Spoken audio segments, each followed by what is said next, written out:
Баянгол дүүргээс сонгогдсон эх орлын хоёр гишүүний санаачлагаар Баянгол дүүргийн хүүхд багчуудаас эхлэн одоо эх орон 36 хөтөлбөр маань хэрэгжиж эхэлсэн. Хэрэгж эхлээд энэхүү хугацаанд 12,000 гаруй хүүхд хамрагдаад байна. За энэ жилийн хувьд бол Баянгол дүүргийн хүүхд залуучууд хөгжлийн төв энэхүү хөтөлбөрийг хариуцсан ажиллаж байна. За ингээд Баянгол дүүргээс энэ удаад 400 гаруй хүүхдүүд энэ хөтөлбөрт хамрагдж байна. Цаашдаа Баянгол дүүргийн Баянгол цуслан ашиглалтанд орсноор Баянгол дүүргийн одоо хүүхд багчууд маань сургагч багш нартайгаа одоо хамтран энэхүү хөтөлбөрийг одоо цаашд явуулахад бэлэн болоод байна.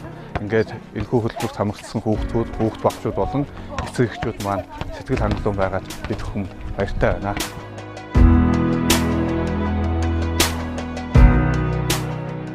Энэ гал дээр бол 5 хоногийн турш суралцсан. Тэгээд яаж галыг унтраах, тэгээд олон багаараа яаж нийтэж байж галыг хүчтэйгээр нэг хамт олон болж яаж галыг унтраах тиймэрхүү талаар ингэж суралцсан. Бид нар бол 10 системээр хуваарлагдсан нэг бүлэг. Тэгээд 10 тулганд 15 хүүхэд хамтран ажиллах хэрэгтэй. Бүгдээрээ нэг баг болж иж тэгжээж үргээ сайн гүйцэтгэх.